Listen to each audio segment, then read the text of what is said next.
आप सभी का स्वागत है मेरे चैनल वांगशन फैंडम में। जो लोग पहली बार मेरे चैनल पे आ रहे हैं, मैं अपने चैनल पे हिंदी वांगशन फैन फिक्शन शेयर करती हूँ। आपको अच्छे लगे तो प्लीज़ चैनल को सब्सक्राइब कीजिएगा। दूसरी चीज़, आज मैं आप लोगों से पर्सनली कुछ बात करना चाहती हूँ। गाइस, मेरे अंदर शायद कुछ कमियां हैं जो मुझे दिख नहीं रही हैं। यही कारण है कि मेरा चैनल ग्रो कर ही नहीं रहा है। मैं ऑलमोस्ट अपने 4th फैन फिक्शन इस पे शेयर कर रही हूँ, और सच कहूँ तो मैं बिल्कुल भी चैनल की ग्रोथ से खुश नहीं हूँ। मैं कोई न्यू एक तरह से यूट्यूबर नहीं हूँ। मेरा इससे पहले भी एक चैनल था और उसकी ग्रोथ बहुत अच्छी थी शुरुआत से ही, लेकिन इस चैनल पे जैसे मुझे वो ग्रोथ कहीं दिख ही नहीं रही है, और ये चीज़ मुझे दिल से बहुत हर्ट करती है। अगर आपको लगता है कि मेरे अंदर कुछ कमियां हैं जो मुझे इम्प्रूव करनी चाहिए, जिसके कारण मेरे चैनल को भी लोग सब्सक्राइब करें, मेरी वीडियोस को भी लोग लाइक करें, या मेरे चैनल की भी ग्रोथ हो, तो मुझे आज इस वीडियो के एंड मतलब कमेंट सेक्शन में प्लीज़ कमेंट में बताइएगा। मेरी कमियां मुझे जाननी है, क्योंकि सच कहूँ इतना हार्डवर्क करके ऑफिस के बाद टाइम निकाल के माइक लेके रिकॉर्डिंग करने बैठो और उसके बाद जब अपना चैनल खोलो तो सच कहूँ तो बहुत हर्ट होता है, कभी कभी बहुत हर्ट होता है। हाँ, मैं डेली आपसे इस तरह की बातें नहीं करती कि मेरा चैनल ग्रो नहीं कर रहा, प्लीज़ सब्सक्राइब करो या वो करो। हाँ, बट कहीं ना कहीं मन में आती है कि क्यों ग्रो नहीं कर रहा है, क्या गलती कर रही हूँ मैं, क्या कुछ चीज़ है जो मुझे अब खुद महसूस नहीं हो रही है और शायद मेरे सब्सक्राइबर को वो महसूस हो रही हो, तो प्लीज़ मुझे कमेंट में ज़रूर बताइएगा। Now back to the story. Last part में हमने देखा था मैडम यू और जिन जोशान आपस में कुछ बात करते हैं और मैडम यू एक डिसीजन लेने की बात करती हैं। अब आगे आज की मॉर्निंग भी मैडम यू के लिए कुछ खास अच्छी नहीं है। पिछले 2 दिन उनकी लाइफ के वर्स्ट डे रहे हैं। उन्होंने इन 2 दिनों में इतना स्ट्रगल किया, इतनी मेहनत की, इतने हार्ड डिसीजन लिए और जो कुछ झेला वो उनकी लाइफ के सबसे ज़्यादा मुश्किल समय में से एक रहा। बहुत कोशिशों के बाद भी आज सुबह का न्यूज़पेपर भी चेंज नहीं है। आज विंग के स्कैंडल की बात नहीं, लेकिन एक तरीके से उनके मतलब एक तरीके से उनकी कंपनी की शेयर प्राइस गिरने की बातें हैं। आज भी मार्केट में किस तरीके से इस कंपनी की आज मॉर्निंग कितनी वर्स्ट रही वो पता चल रहा है। बहुत सारे इन्वेस्टर्स की नॉन स्टॉप मेल्स हैं जिन्हें आंसर करते करते अब मतलब जैन फैमिया का असिस्टेंट भी बहुत परेशान हो रहा है। वो रिक्वेस्ट करता है मैडम यू से कि वो कोई बड़ा डिसीजन ले, वो प्रेस कॉन्फ्रेंस करके इस चीज़ों को संभालें, क्योंकि अकेले उसके मतलब कंट्रोल से भी चीज़ें बाहर जा रही हैं। मैडम यू भी ये समझती हैं कि अब एक स्ट्रॉन्ग स्टेप या स्टेटमेंट जियांग्स मतलब होता है ना बिजनेस वर्ल्ड में देना ज़रूरी है। जियांग्स का कोई स्टेटमेंट ना देना बहुत सारे लोगों को उनके ऊपर क्वेश्चन उठाने का मौका दे रहा है, और वो ऐसा नहीं चाहती है। वो अभी अपने उसी बड़े से हॉल में बैठी हुई हैं जहाँ बहुत सारे ऑफिस के उन्हीं के एक तरीके से टॉप ऑफिसर्स और डिपार्टमेंट हेड्स खड़े हुए हैं। जैन फैमिया का असिस्टेंट भी खड़ा हुआ है, वहीं जनचा और जिन जोशान भी साइड में खड़े हुए हैं। यांडी और विंग अभी भी रूम में हैं। आज विंग का मॉर्निंग थोड़ा नॉर्मल होता है, क्योंकि यांडी ने अपनी बेबी जिनिंग को सुबह से विंग के साथ लगा रखा है। विंग भी ऑलमोस्ट जिनिंग के साथ टाइम स्पेंड करने में ऑलमोस्ट भूल चुका है कल जितना वो रोया था। ऐसा नहीं है कि उसका बिल्कुल दिमाग से निकल गई है, बट हाँ, एक चीज़ होती है थोड़ा सा माइंड डाइवर्ट हो गया है। विंग उसी वजह से बिजी है, वरना विंग भी शायद अभी यहाँ खड़ा होता। अब दोबारा से उनका एक हेड या ये कह सकते हैं मार्केटिंग हेड जो सोशल मीडिया मार्केटिंग ये सब हैंडल करता है, वो अपनी जगह से आगे आता है और बोलता है मैम, हम सब आज आपकी एक आंसर के लिए रुके हुए हैं। आप प्लीज़ हमें बताइए, आप बस एक बार बताइए आपको क्या स्टेटमेंट या क्या करना है, हम उसके हिसाब से सब हैंडल कर लेंगे। अब मैडम यू उन लोगों की तरफ देखती है और बोलती है उसकी कोई ज़रूरत नहीं पड़ेगी, तुम्हें अब कोई परेशान होने की ज़रूरत नहीं पड़ेगी। तुम आज इवनिंग में प्रेस कॉन्फ्रेंस करना की न्यूज़ सारी जगह फैला दो। तुम हमारे सारे इन्वेस्टर्स को भी ये बात बता दीजिएगा कि हमारी तरफ से आज हम मीडिया हाउसेस को अपनी कंपनी में बुला के अपनी तरफ से स्टेटमेंट देंगे। इस सब चीज़ों के पीछे क्या था उसके बारे में हम आंसर करेंगे। उनको सारे मीडिया हाउसेस को भी वहाँ पे बुला लो। अब अचानक से इस फैसले पे वहाँ पे खड़े कुछ लोग शॉक भी होते हैं, फिर भी हिम्मत करके वो पर्सन दोबारा बोलता है, ओके मैम, आप जैसा कहेंगी वैसा हो जाएगा, पर फिर भी आप थोड़ा सा हमें भी आइडिया दे सकते हैं कि आपने क्या सोचा है। इस बात में मैडम यू उस पर्सन को बहुत गुस्से में घूरती है और बोलती है, मैंने क्या सोचा है सबके तरह आपको भी शाम को पता चल जाएगा। अब आप सब लोग यहाँ रहकर अपना टाइम वेस्ट मत कीजिए, कंपनी पहुँचिए, मैं भी वहीं पहुँचूँगी। ये बात बोलने के बाद उस सब लोग वहाँ से निकल जाते हैं। अब जंचा और जिन रुशान मैं थोड़ा सा आगे आते हैं और बोलते हैं, मदर क्या सोचा है आपने, फाइनली आपने क्या डिसीजन लिया है। हाँ मैडम यू उन दोनों की तरफ देखती है और बोलती है, मैंने जो डिसीजन लिया है वो पूरी तरह से मेरे हाथ में नहीं है। मैं वेट कर रही हूँ, मैं उस इंसान का वेट कर रही हूँ जिसके आने के बाद मैं सबको अपना फाइनल डिसीजन बताऊँगी। क्या सोचा है आपने और किसके वेट कर रही हैं आप। अब जिंचा थोड़ा परेशान होता हुआ बोलता है, मैंने कुछ भी ऐसा नहीं सोचा है जिसके कारण विंग को परेशानी हो। मैंने विंग के भले के बारे में सोच के ही डिसीजन लिया है, और हाँ, जो मैंने डिसीजन लिया है वो मैं तुम्हें भी बता दूंगी। इतना परेशान होने की कोई ज़रूरत नहीं है। अब अचानक से मैडम यू के गेट मतलब मेंशन का गेट ओपन होता है और गेट से एंट्री करते हैं लान शिचैन को वहाँ देख के वहाँ जंचा को या मन में बहुत खुशी होती है, क्योंकि वो भी लान शिचैन को मिलना चाह रहा था। लास्ट टाइम इतना सब कुछ हो गया, इतनी जल्दबाजी में हुआ, वो लान शिचैन को सही से थैंक यू भी नहीं बोल पाया था। उन्हें थैंक यू भी बोलना चाहता था, लान शिचैन के उस कन्फेशन का आंसर भी करना चाहता था। उन्हें वहाँ देख के वो मन में बहुत खुश होता है। वहीं दूसरी तरफ शिचैन भी हॉल में एंट्री करके सबसे पहले जंचा को ही नोटिस करते हैं। सामने अपनी मदर की साइड में खड़ा हुआ जंचा बहुत ज़्यादा ब्यूटीफुल लग रहा है। कहने के लिए वो घर के एकदम कैजुअल क्लोथ में, पजामा और टी शर्ट में है, बाल भी कोई अच्छे से उसने रेडी नहीं किए हैं, पर अपने इस होमी लुक में भी जंचा बहुत ज़्यादा हैंडसम और अट्रैक्टिव लग रहा है लान शिचैन को। लान शिचैन वहाँ पे आते ही मैडम यू को पहले बो करते हैं। मैडम यू उन्हें वहाँ अकेला देख के थोड़ा सा घबरा जाती हैं और एकदम से कहती हैं, मिस्टर लान शिचैन आप अकेले क्यों हैं। मैंने कहा था ना मुझे आपसे और आपके ब्रदर से दोनों से बात करनी है, आपका भाई आपके साथ नहीं आया। शिचैन अब मैडम यू की आंखों में ये परेशानी और ये टेंशन देख के मन में सोच रहा है कि क्या कारण था कि आज वांगी जानबूझ के यहाँ नहीं आया था। आज जब वांगी यहाँ आ सकता था लेकिन वो जानबूझ के यहाँ नहीं आया और बाहर कार में ही बैठा हुआ है, क्योंकि वो चाहता है कि मैडम यू उसके पास उसके पैरों पे आए, जैसे उसने मैडम यू से रिक्वेस्ट की थी, मैडम यू भी उससे रिक्वेस्ट करें। वैसे तो उसने कोई ख़ास रिक्वेस्ट नहीं की थी, पर वो तो डेविल है ना, उसको तो लगता है कि मैंने बोला था और उन्होंने नहीं माना, तो उसकी रिक्वेस्ट ना मानने वाली बात है जो मैडम यू को फील करवाना चाहता है, इस कारण वो यहाँ नहीं आया। अब लान शिचैन मैडम यू की तरफ देखते हैं और बोलते हैं, मुझे माफ़ कीजिएगा मैम यू, पर मैं क्या कर सकता हूँ, मेरे ब्रदर की हालात भी आप समझ नहीं पा रहे हैं।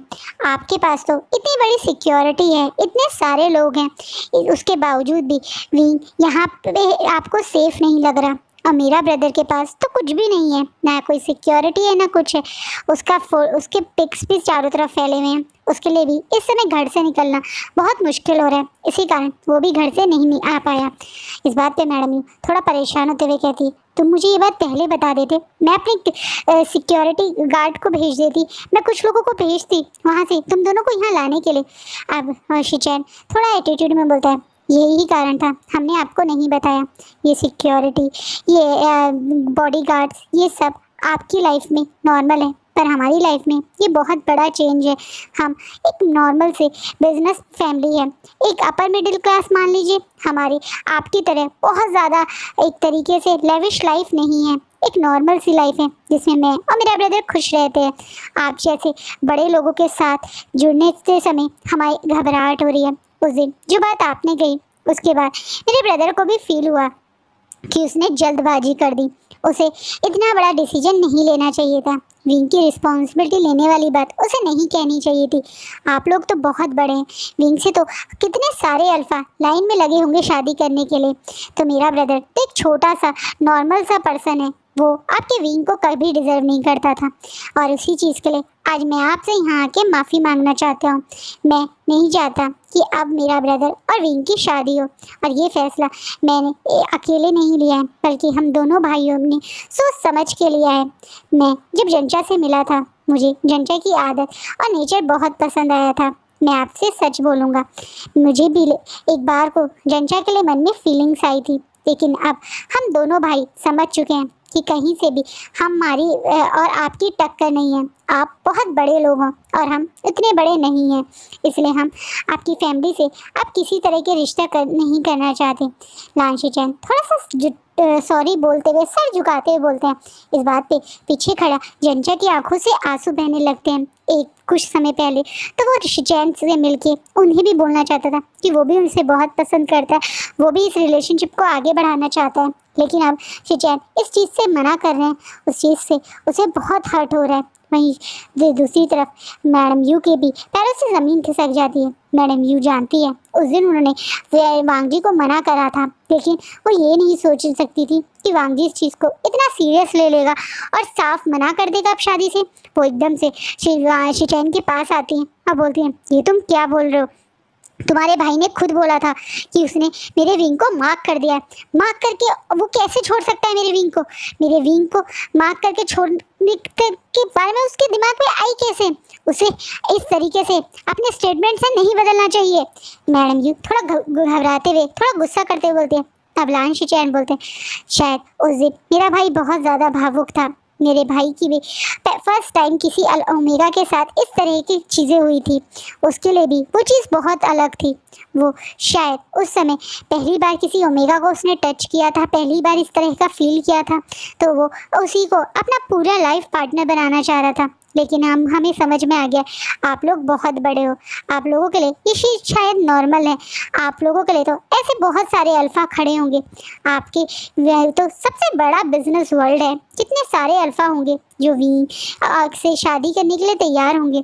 आपको आराम से कोई भी अल्फ़ा मिल सकता है। अब आप मेरे भाई में क्यों इंटरेस्ट शो कर रहे हो? मैडम यू को थोड़ा सा टोंट मारते हुए लान शिचैन बोलते हैं। मैडम यू को समझ आ रही है कि शायद इन लोगों को उस दिन मना करके उन्होंने शायद कुछ गड़बड़ कर दी। मैडम यू अब रिक्वेस्टेड वे में बोलते हैं, शिचैन प्लीज़ मेरी परिस्थिति समझो। मैं उस दिन तुम्हें डायरेक्ट बना इसलिए नहीं करना रही थी क्योंकि मुझे तुम लोगों के स्टेटस से बहुत ज़्यादा प्रॉब्लम हो। हाँ, वो एक मेरा कंसर्न था, लेकिन असली कारण ये है कि विंग और जंजा के फादर अभी यहाँ नहीं हैं। उनके बिना मेरा कोई भी डिसीजन लेना गलत था, लेकिन अब सिचुएशन बदल चुकी है। अब मुझे एक स्ट्रॉन्ग डिसीजन लेना ही है, इसलिए मैंने तुम्हें यहाँ बुलाया। प्लीज़ तुम वांगजी को यहाँ बुलाओ। मैं वांगजी से खुद पर्सनली मिलके बात करना चाहती हूँ।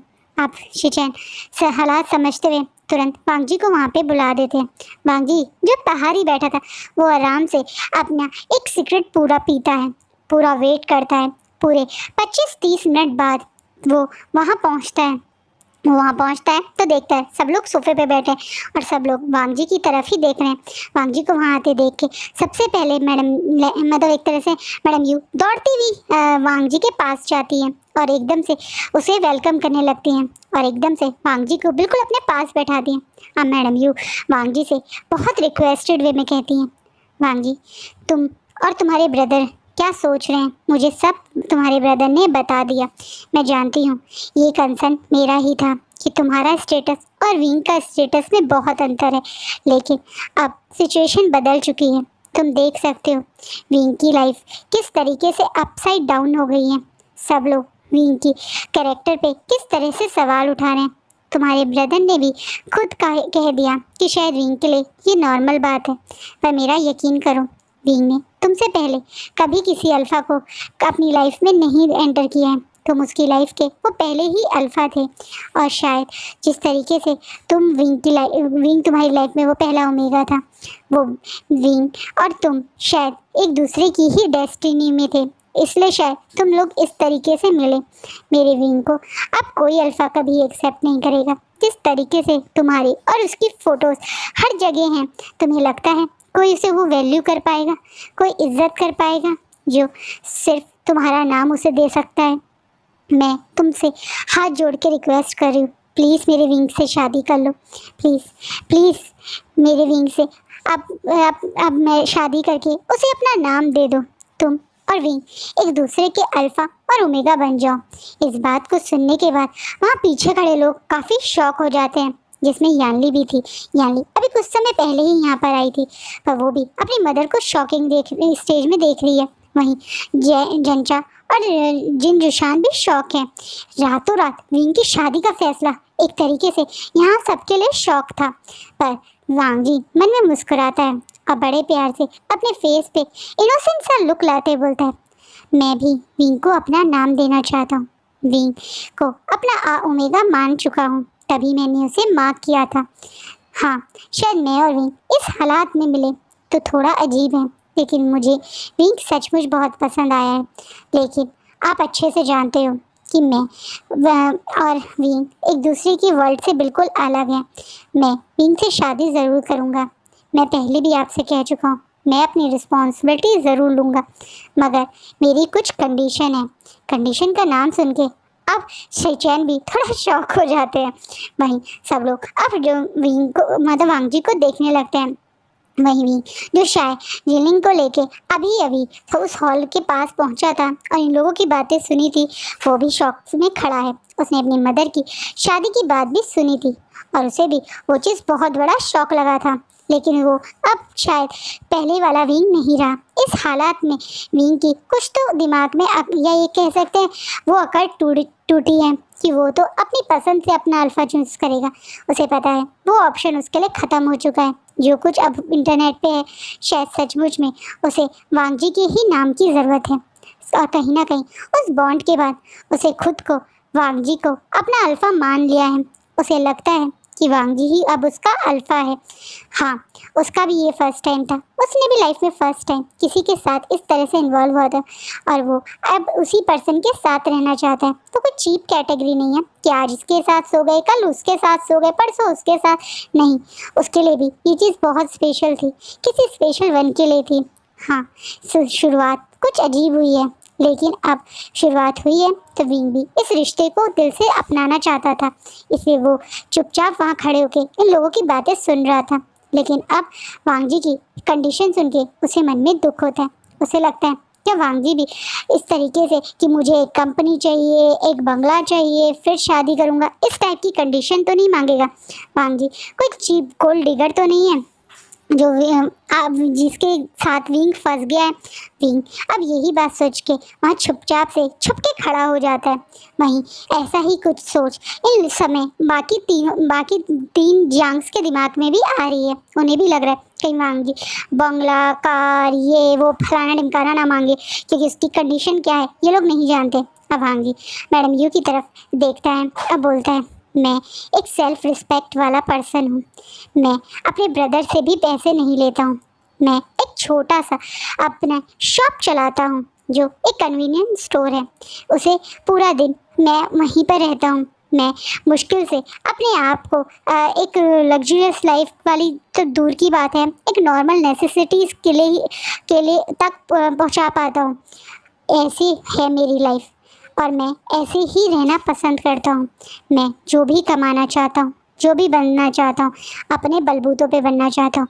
मैं किसी और के पैसे को कभी यूज़ नहीं करता हूँ और मैं आगे भी ऐसे ही करना चाहता हूँ। विंग की शादी अगर आप मेरे साथ करवा रहे हैं तो विंग इन्हीं परिस्थितियों में मेरे साथ रहेगा। कुछ समय बाद आप मुझे कोई लग्जरियस लाइफ का लालच देके या विंग आपका बेटा है कह के उसे वो लग्जरियस लाइफ देने के चक्कर में मेरी सेल्फ रिस्पेक्ट को हर्ट करेंगे तो मैं ये शादी नहीं कर पाऊँगा। प्लीज़ आप इस चीज़ को सोच के ही विंग की मेरे साथ शादी करना कि अगर विंग मेरे साथ शादी करेगा तो विंग की लाइफ मेरे अकॉर्डिंग रहेगी। जैसा मैं जीऊँगा वैसे ही विंग को जीना पड़ेगा। आप अगर इस बात पे अग्री हैं तो आप हाँ कर दीजिए। अब अचानक से ये बात सुन के जहाँ एक तरफ विंग को मन में खुशी होती है कि वांग जी कोई गोल्ड डिगर नहीं है, वहीं एक शौक भी लगता है कि क्या वो इतना गरीब है। अभी तो वो उसे एक बिजनेसमैन ही समझ रहा था, अब वो तो एक कन्वीनियंस स्टोर चलाने वाला एक छोटा सा पर्सन है। विंग के दिमाग में तो पता नहीं कितनी सारी बातें चलने लगी है। एक पर विंग इससे पहले कुछ अपनी सोच से बाहर आता, मैडम यू तुरंत मुझे मंजूर है बोल देती हैं, जैसे बाकी लोगों को एक साथ शौक लगता है। या मैडम एक तरीके से मैडम यू के इस फैसले पे यानी तो अपने ऊपर कंट्रोल नहीं कर पाती और बोलती है मदर। अब इस बात पे मैडम यू उसे आंख दिखा देती हैं और तुरंत उन दोनों से बोलती हैं ठीक है आप लोग यहाँ पे हमारा गेस्ट रूम है उसमें जाइए और रेस्ट कीजिए, मैं थोड़ी देर में आपकी मतलब साइज़ के कुछ कपड़े मंगवा दूँगी। आप और विंग को अभी के अभी शादी करनी पड़ेगी। इस बात पे विंग जो छुप के खड़ा था वो भी एकदम से मदर, वो सब लोग विंग को देख रहे हैं, किसको पता नहीं था विंग यहाँ गया, तो सबके आंखें शॉकिंगली विंग की तरफ जाती हैं।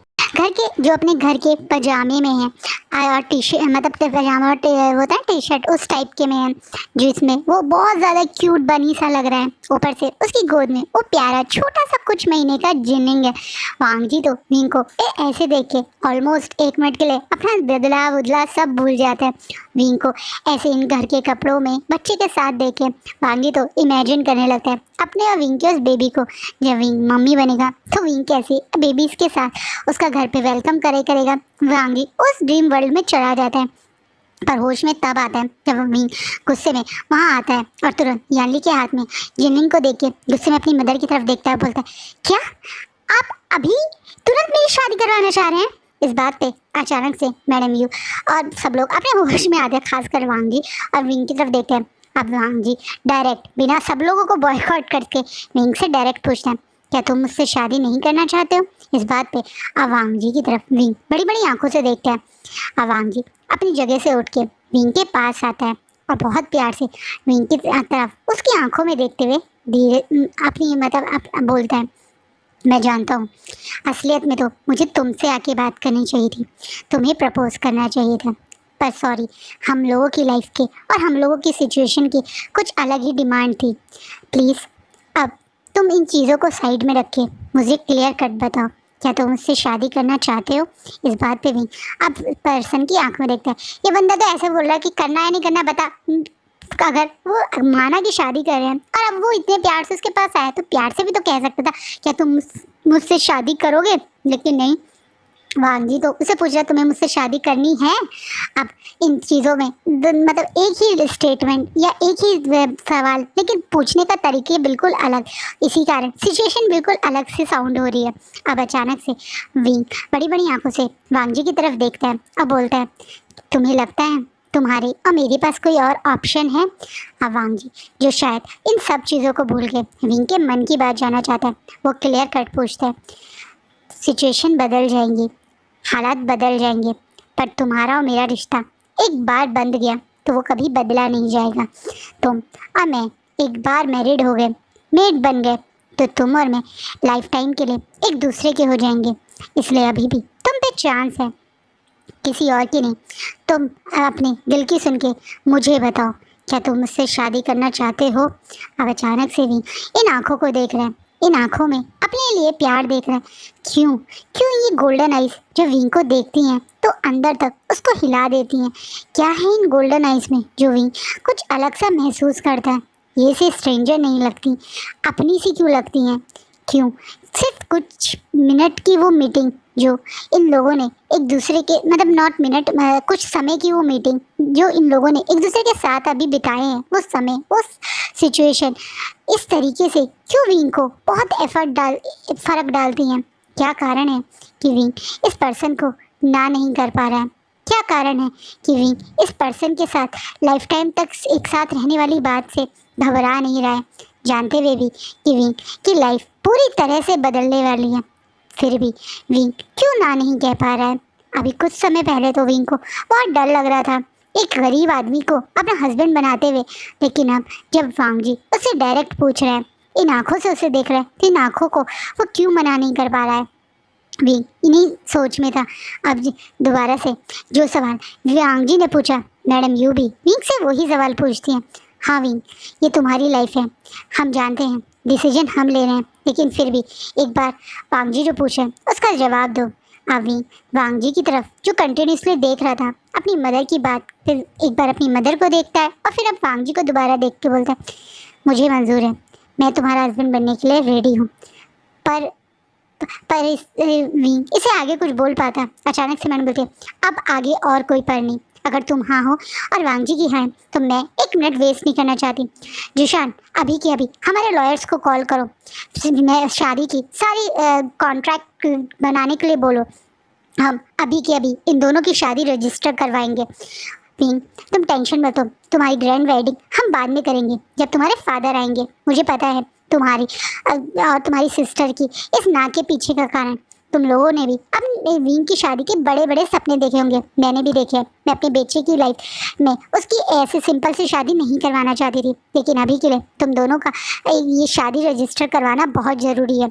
मैं आज शाम की प्रेस कॉन्फ्रेंस में तुम दोनों को सबके बीच में तो as a husband and husband मतलब एक तरह से लोगों को बताना चाहती हूँ, इसलिए प्लीज़ तुम दोनों जल्द से जल्द रेडी हो जाओ ताकि मैं तुम दोनों की शादी रजिस्टर करवा दूँ। इस बात पे विंग जो ऑलमोस्ट अभी भी वांग जी को ही देख रहा है और वांग जी जो विंग को देख रहे हैं, वो दोनों अपना सर हिलाते हैं और फिर शिचैन के साथ वांग जी उस गेस्ट रूम में चला जाता है और विंग अपनी सीजे अपने ब्रदर के साथ अपने रूम में चला जाता है। मैडम यू और जिशान सारी तैयारियों में लग जाते हैं।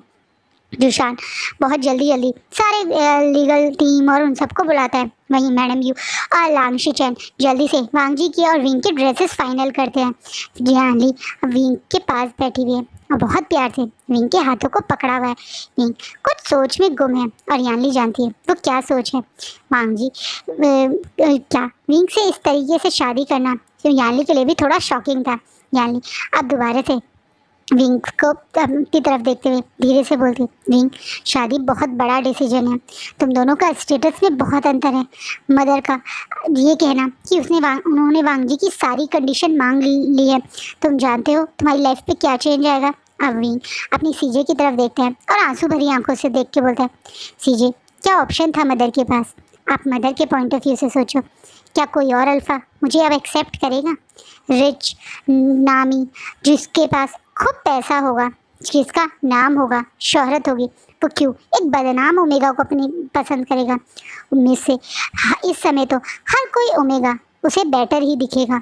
मेरी पिक्स पूरे इंटरनेट पे थी, मैं और वांगी एक दूसरे के साथ इंटीमेट होते हुए वो चीज़ आधी दुनिया ने देख ली है, और आपको लगता है कि अब भी कोई अल्फ़ा मुझे वो रिस्पेक्ट दे पाएगा। आपको पता है ये जब सिनेरियो भी नहीं था, जब दुनिया में मेरा नाम और वांगी का नाम एक साथ भी नहीं जुड़ा था, तब भी वांग जी ने मेरी रिस्पॉन्सिबिलिटी लेने की बात की थी। मुझे नहीं पता वांग जी कैसा है या कौन है, पर मेरा दिल कहता है कि वो मेरे साथ कुछ गलत नहीं होने देगा। मैं नहीं जानता मदर कि ने ऐसा क्यों किया, पर सीजे मैं एक बात ये ज़रूर जानता हूँ कि उनके पास और ऑप्शन होते तो शायद वो ऐसा नहीं करती। अब यानली भी विंग को हक करके रोने लगती है। ये दोनों जानते हैं सिचुएशन बहुत बदलने वाली है विंग की लाइफ के लिए। इन लोगों ने कभी ऐसा नहीं सोचा था, दूर दूर तक इनके दिमाग में नहीं था कि ये लोग विंग की शादी किसी गरीब से करवाएंगे, लेकिन अब हालात पूरी तरह से बदल चुके हैं। वहीं वांग जी आराम से अपनी चेयर पे बैठ के एंजॉय कर रहे हैं। वांग जी ने जब विंग से वो क्वेश्चन पूछा था तो उसका दिल भी बहुत ज़ोर ज़ोर से धड़क रहा था। डेविल जिससे के सामने खड़े होने पे पूरी दुनिया डर में कांपती है, वो अंदर से डर रहा था। ये बात डेविल किसी को बता तो नहीं सकता, लेकिन अंदर से महसूस कर रहा था। वो क्वेश्चन उसने विंग से पूछा जरूर था, लेकिन उस समय उसके दिमाग में इतना डर था कि अगर विंग ने मना कर दिया तो वो विंग के ना को सुन भी नहीं सकता, बर्दाश्त भी नहीं कर सकता था। और डेविल पहली बार किसी से कुछ पूछ रहा था, वो किसी से किसी का ऑप्शन जानना चाहता था। ये भी अपने आप में एक बहुत बड़ी बात थी, लेकिन उसके विंग ने उसे ही चूज़ किया। इस चीज़ से बहुत खुश है हमारे डेविल, पर वो अब जल्द से जल्द इस चीज़ को ख़त्म करना चाहते हैं। आज वो सबके सामने, मीडिया के सामने अपने विंग के साथ आएंगे। वो ये चीज़ भी अच्छे से जानते हैं, आज तक डेविल का फेस बहुत ही सिलेक्टिव लोगों ने देखा है, 1 या 2 लोगों ने ही देखा है, कोई नहीं जानता। वांग जी और डेविल एक ही है। जो लोग जानते हैं उन्हें तो शौक लगेगा ही, लेकिन जो लोग नहीं जानते उनके लिए वांग जी एज ए नॉर्मल सा एक पर्सन है। जो अपनी कम एज में पैसे कम होने की वजह से ज़्यादा पढ़ाई नहीं कर पाया, इसलिए एक छोटा सा कन्वीनियंस स्टोर चलाता है इस सिटी के पास, इस बड़ी सी सिटी के पास में एक छोटा सा टाउन गुसुर टाउन में। यही है वांगजी की पूरी दुनिया के सामने सच्चाई। तो बाकी असलियत में कौन है लांग वांगजी, ये तो शायद बहुत ही कम लोग जानते हैं, पर वो उसके इस वांगजी को, इस छोटे से टाउन के शॉप चलाने वाले वांगजी को विंग ने एक्सेप्ट कर लिया। ये भी वांगजी के लिए तो बहुत खुशी की बात है। उसका विंग और वो एक होने वाले हैं, दोनों की शादी होने वाली है। वांगजी तो बहुत ज़्यादा एक्साइटेड है और हम भी बहुत एक्साइटेड है, जो हम कल पार्ट में देखेंगे कि वांगजी और विंग की शादी के बाद क्या लाइफ में चेंजेस आएंगे, वो भी तो हमें देखने हैं। प्लीज़ आपको मेरा फैन फिक्शन कैसा लग रहा है प्लीज़ बताइएगा। वीडियो अच्छी लग रही है तो लाइक कीजिएगा, और जो मैंने आपसे पूछे हैं प्लीज़ कमेंट में ज़रूर शेयर करिएगा मेरे फीडबैक। Thank you.